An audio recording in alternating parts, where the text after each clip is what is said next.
Alors justement, on vous retrouve Dominique en direct à Lyon, quelques minutes après l'annonce de ce verdict. Est-ce que l'institution judiciaire ne risque pas de sortir secouée de cet épisode? 2 condamnations à la perpétuité et puis finalement, après 15 ans, un acquittement.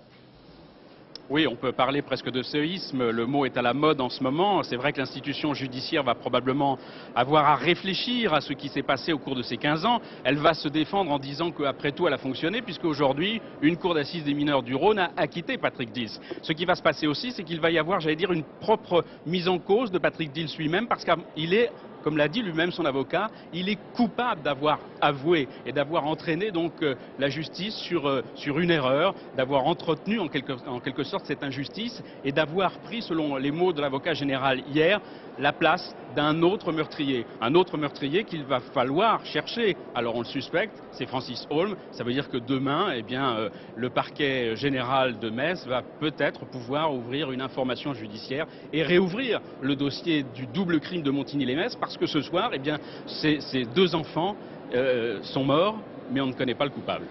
Dominique, encore un mot des réactions. Vous évoquiez des applaudissements tout à l'heure. On les entend encore d'ailleurs. Y a-t-il eu aussi des réactions de consternation de la part des familles des victimes?